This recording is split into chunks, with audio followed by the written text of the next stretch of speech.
Il était une fois, dans l'Afrique de l'Ouest, un roi riche et puissant nommé Mansa Moussa. Né vers 1280, il allait devenir l'un des souverains les plus influents et légendaires de l'histoire africaine. La jeunesse de Moussa fut marquée par l'éducation et la formation rigoureuse qu'il reçut en tant que membre de la famille royale. Dès son plus jeune âge, il fut initié aux arts de la gouvernance, de la diplomatie et de la stratégie militaire.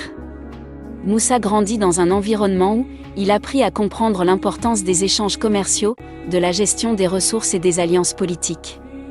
Ces leçons de vie furent cruciales pour forger son caractère et sa vision pour le futur empire. Après la mort de son prédécesseur et parent, Mansa Abubakr II, Moussa monta sur le trône en 1312.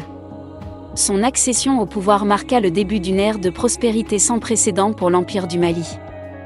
Mansa Moussa était non seulement un chef de guerre capable mais aussi un leader visionnaire.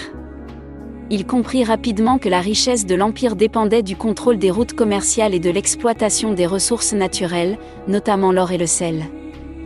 Mansa Moussa était connu pour sa générosité et sa piété. En 1324, il entreprit un pèlerinage à la Mecque, un voyage qui allait marquer l'histoire par son opulence et sa grandeur. Son cortège, comprenant des milliers de personnes et des centaines de chameaux chargés d'or, fit forte impression sur tous ceux qu'il rencontra. Partout où il passait, Moussa distribuait de l'or aux pauvres, finançait la construction de mosquées et négociait avec les dirigeants locaux, renforçant ainsi les relations diplomatiques et économiques de l'Empire du Mali. Sous le règne de Mansa Moussa, l'Empire du Mali atteignit son apogée. Il étendit les frontières de l'Empire jusqu'à atteindre l'océan Atlantique à l'ouest et les régions sahariennes au nord. Mansa Moussa sécurisa les routes commerciales, rendant le commerce d'or, de sel et d'autres marchandises plus sûr et plus profitable. Grâce à ses stratégies novatrices et à sa vision claire, il fit de l'Empire du Mali un centre économique et culturel influent dans le monde islamique. Mansa Moussa était aussi un grand réformateur et bâtisseur. Il investit massivement dans l'éducation, la culture et la religion. Moussa fit venir des savants, des architectes et des artisans de tout le monde musulman pour construire des mosquées, des universités et des bibliothèques. La célèbre mosquée Djinguerbé à Tombouctou et l'université de Sankoré sont des témoins de son héritage. Sous son règne, Tombouctou devint un centre d'apprentissage et de culture, attirant des étudiants et des érudits de toute l'Afrique et du Moyen-Orient. Mansa Moussa rêvait d'unir son empire sous une seule et même bannière.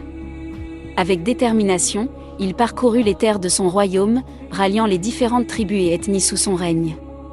Grâce à son charisme et à sa vision, il créa un empire harmonieux et prospère. Il nomma des gouverneurs locaux pour superviser les régions, assurant ainsi une administration efficace et centralisée. Cette unité politique et administrative permit de renforcer la stabilité et la cohésion de l'empire. Sous le règne de Mansa Moussa, l'Empire du Mali prospéra comme jamais auparavant. Il laissa derrière lui un héritage culturel et économique durable. Les universités qu'il fonda et les routes commerciales qu'il sécurisa continuèrent d'influencer l'Afrique de l'Ouest longtemps après sa mort. Les manuscrits de Tombouctou, contenant des connaissances en mathématiques, astronomie, médecine et droit, témoignent encore aujourd'hui de l'héritage intellectuel de l'Empire de Mansa Moussa. Certains disent que Mansa Moussa était l'homme le plus riche de tous les temps, un souverain visionnaire qui a uni et enrichi son peuple. D'autres soulignent l'impact culturel et intellectuel qu'il a eu sur l'Afrique de l'Ouest. Mais une chose est sûre, Mansa Moussa restera à jamais une figure emblématique dans l'histoire de l'Afrique et du monde. Sa légende continue de vivre à travers les récits et les réalisations durables de son règne. Merci d'avoir regardé cette vidéo. Si vous avez apprécié cette histoire, n'oubliez pas de liker, commenter et vous abonner à notre chaîne pour découvrir d'autres récits passionnants. À bientôt!